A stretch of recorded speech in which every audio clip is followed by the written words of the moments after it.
मंडी बरेली की तरफ से।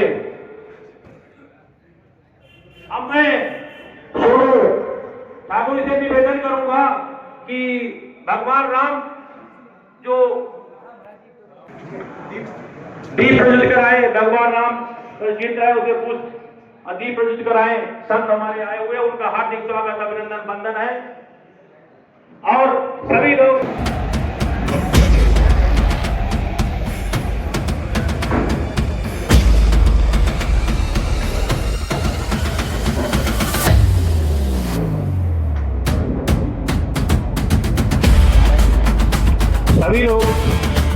अपना अपना कार ग्रहण करें। हमारे साथी लोग जिनकी वजह से जिनकी चरणों की जांच हो पड़ती है,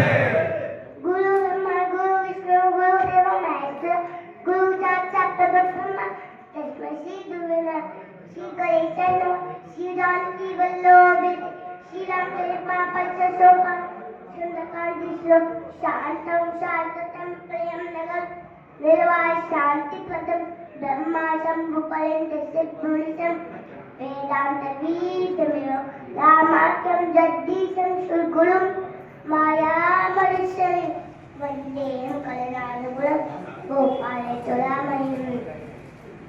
ओम तंकं भजामि शिवन्ने पुस्तकवदनं उर्वारुकवन्दना विष्णुमुष्मात् जटा तवी कलज्जलप्रवाहवा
जय श्री राम। मैं आपका भाई दीपक मिश्रा आपका स्वागत करता हूं अपने पीपीआर चैनल पे। और कुछ लोगों से बात करने आ गए हैं। आज हम एक हिंदू सम्मेलन में आए हैं, हमारे भैया को जुड़ गए हैं।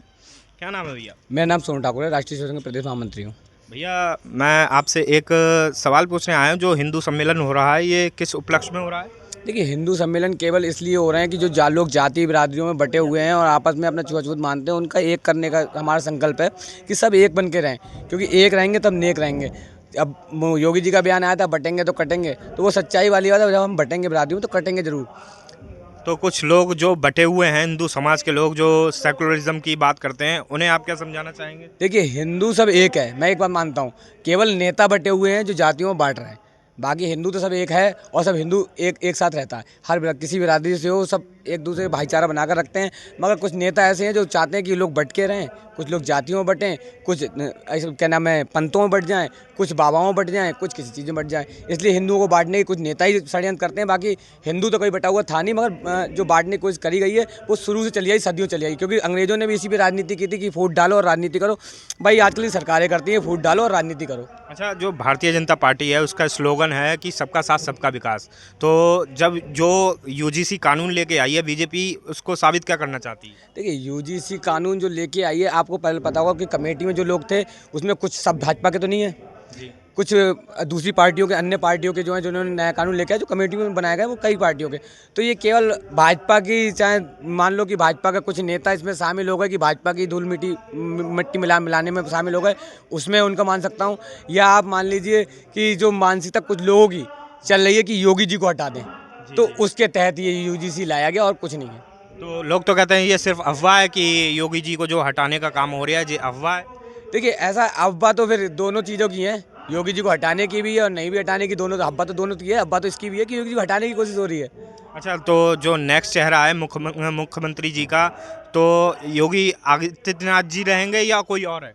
देखिए अभी तो योगी जी आदित्यनाथ जी रहेंगे, और अगर नहीं रहते तो भाजपा जीतने की तो कोई कगार बनती ही नहीं है। फिलहाल में अमित शाह जी ने भी क्लियर ही कर दिया है कि योगी जी का ही टिकट होगा। अगर योगी जी का टिकट होगा तो सारे हिंदुवादी एक होकर, जैसे पिछली बार लड़ाया था, इस बार भी बहुत धुआंधार तरीके से लड़ाएंगे। अच्छा, सोशल मीडिया पे आजकल बहुत चल रहा है, हेमंता विश्व शर्मा जी हैं और योगी आदित्यनाथ जी हैं, कहते हैं कि अगर अब जो प्रधानमंत्री बनेगा वो इन दोनों में से बनेगा, तो आपको चांसेस किसके लग रहे हैं ज़्यादा? हम तो योगी जी के चांसेस लेके आएंगे, और नहीं अगर योगी जी को बनाएंगे तो हम लोग निर्दलीय प्रत्याशी जिता के उन्हें सीट पर बैठा देंगे। अच्छा, एक और मुझे पूछना था, योगी क्या कहते हैं, जो क्या कहते हैं लखनऊ में क्या करते हैं, रहते हैं वो सलीम वास्तिक जी। जी। कल उन पे जानलेवा हमला हुआ है, अभी भी हॉस्पिटल में भर्ती हैं और वेंटिलेटर पे हैं, तो उसके बारे में तो क्या कहना चाहेंगे? आप सोचिए ना कि जो ये बात है कि मुस्लिम कहते हैं कि हम रमजान में कोई पाप नहीं करते हैं, आप पाप नहीं कर रहे हैं और क्या कर रहे हैं कि अपनों को ही मार रहे हैं, तो आप ये पाप क्या कर रहे हैं? अभी तो आप कहते थे कि सरतन से जुदा उनका होगा, जो क्या नाम है, मोहम्मद का नहीं है, इनका नहीं है, आप क्या अपने वालों को ही करने लगे? अच्छा, जिसे सच्चाई समझ में आ गई, जिसने सच्चाई सामने कर दी, वो आपको बुरा लगने लगा कि भगवान, आप कब से मस्जिदों के नाम से कब्जा करो। हमने सऊदी, आप कहीं चले जाइए, जहाँ के मुसलमान कहीं बाहर के अगर मुसलमान देखेंगे, वो मस्जिद नहीं मानते हैं, वो केवल अल्लाह को मानते हैं। अल्लाह चाहे भगवान हो चाहे कोई हो, एक है, ठीक। हम भी ये कहते हैं कि हमारा मालिक एक ही है, हम भी कहते हैं हमारा भगवान एक ही है, ठीक। उसको आप कई रूपों में पूज रहे हैं, कुछ लोग अलग रूप में पूज रहे हैं, कुछ पंथ के रूप में पूज रहे हैं, कुछ किसी की चीज़ में पूज रहे हैं, कोई गौतम बुद्ध के नाम के पे पूज रहे हैं, पर पूज भगवान को ही रहे हैं। अच्छा, आप जो कह रहे हैं कि सबका मालिक एक है, मगर वो तो ये कहते हैं हमारा जो मालिक है और कोई मालिक ही नहीं है। ये तो इसी सोच के तहत तो हम विरोध करते हैं। आज जो ये सबकी सोच नहीं है, मगर कुछ लोगों की जो जिहादी सोच है, इसे कहते हैं जिहादी सोच, कि हर चीज़ में जिहाद फैलाना। ये सोच, जिहादियों की जो सोच होती है ना, उनकी इसी तरह की सोच होती है कि हर चीज़ में उन्हें गलत दिखता है। उन्हें केवल कुछ नहीं, जो पढ़े लिखे नहीं है, अनपढ़ गवार हैं, उन्हें जिहादी सोच करने में बहुत मज़ा आता है, और उन्हें सिखाया ये जाता है कि भैया 72 हूरे देखेंगे, और 72 हूरों के चक्कर में पागल होते जा रहे हैं, और कुछ नहीं हो रहा है कि वो कभी बम फाड़ दे रहे हैं। आप देख रहे हैं पाकिस्तान में वो अपने मुस्लिम भाइयों को मार दे रहे हैं, या आतंकवादियों को कोई कर रहा है, वो तो किसी को ही मार दे रहे हैं। उन्हें कोई मतलब नहीं है, उन्हें केवल जिहाद करना है, जिहाद से केवल। और जो जिहाद, आपने देखा कि कोई अगर मुस्लिम मंदिर चला जाए या कहीं अच्छे कोई काम कर दे, तो ये लोग बहुत टॉर्चर करेंगे, ऐसा करेंगे। और आप हिंदू को जब मुसलमान बनाते थे, तो क्यों नहीं उसका फतवा जारी करते हैं कि वो पहले तो हिंदू ही था, तो ये भी तो फतवा जारी करो कि हिंदू मुसलमान नहीं बनेगा। तो आप लव जिहाद करके मुसलमान बनाएंगे लड़कियों को, बाकी जिहाद करेंगे। आप लोगों को कहने का मतलब, आप जनेऊ जिहाद करा रहे हैं हिंदू, यानी वाल्मीकि ऐसी कास्ट को भड़का के आप ये कहते हैं कि आप कुछ से छुआछूत हो रहा है, आप मुसलमान बन जाइए। तो क्यों बना रहे हो उन्हें? वो भी तो सनातनी है, वो भी तो काफिर हुए आपके लिए, तो वो हिंदू क्यों बनना है उन्हें? अच्छा, तो उन्हें आप क्या कहना चाहेंगे जो हिंदू को उठते हुए नहीं देख सकते हैं? देखिए कुछ ऐसा गद्दार तो सब में थे। जब महाराणा प्रताप जी ने लड़ाई लड़ी, तो महाराणा प्रताप जी के लिए भी कुछ लोग गलत कहते थे कि ये अपनी लड़ाई लड़ा, जबकि महाराणा प्रताप जी ने देश की लड़ाई लड़ी, उनका साथ भीलों ने भी दिया, सब ने दिया। आपने देखा होगा कोई ऐसा नहीं जाति बिरादरी ने साथ दिया, सेना में सभी थे उनकी, सभी लड़े थे, धर्म के लिए लड़े थे, देश के लिए लड़े थे। मगर उस समय भी लोग जब धर्म देश के लिए खिलाफ थे, तो आप समझ सकते हैं पैसा लालच अच्छों को बदल देता है। लोग धर्म को क्या, अपनी माँ को बेच देते हैं पैसों के लिए। अच्छा भैया, आप जिहाद पे क्या कहना चाहेंगे? जिहाद जो भी है वो बहुत गलत है हमारे हिसाब से, और हम तो ये कहते हैं सारे जितने भी हिंदू भाई हैं हमारे, सब एकत्र रहें, उसी में फ़ायदा है। क्योंकि कटेंगे तो बटेंगे, क्योंकि अगर हम लोग सोच रहे हैं ना कि हिंदू अगर इधर उधर बट रहा है, जाति बिरादरियों की वजह से बट रहा है ना, वो जाति बिरादरियों में ना बट के हिंदू समाज को समझे, और हिंदू एक ही रहेगा, तभी फ़ायदे में रहेगा।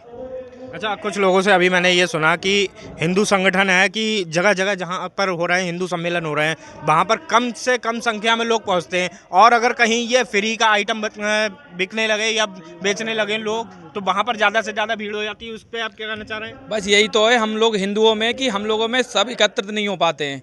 हिंदू समाज इसी वजह से पीछा रह गया है। हिंदू समझता ही नहीं है कि हम लोग आगे बढ़ें, सब लोग एकत्रित होकर रहें, वहाँ जुड़ें, संगठनों को और ज़्यादा बढ़ाएं। अगर जाएंगे ही नहीं, समझेंगे नहीं किसी चीज़ को, फिर पीछे ही रह जाएंगे हिंदू। इसीलिए हम लोग बहुत पीछे हैं। लोग ईसाई बनने क्यों बनने हैं? पैसे के लालच में बनने हैं।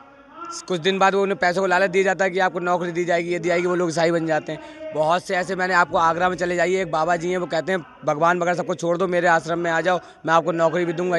लालची तो हमारा देश पहले से रहा है। अगर लालची नहीं होता तो फिर अंग्रेज़ों का गुलाम नहीं होता, मुसलमानों का गुलाम नहीं होता, किसी का गुलाम नहीं होता। हमारा देश गुलाम बना तो केवल लालच की वजह से बना। पहले कुछ राजा बिके, फिर प्रजा बिकी, फिर उसके बाद में कुछ दलाल बिके। बस यही हमारे देश का राज। जो जब तक लालच हमारे मन में भरा रहेगा तब तक हम कुछ नहीं कर सकते।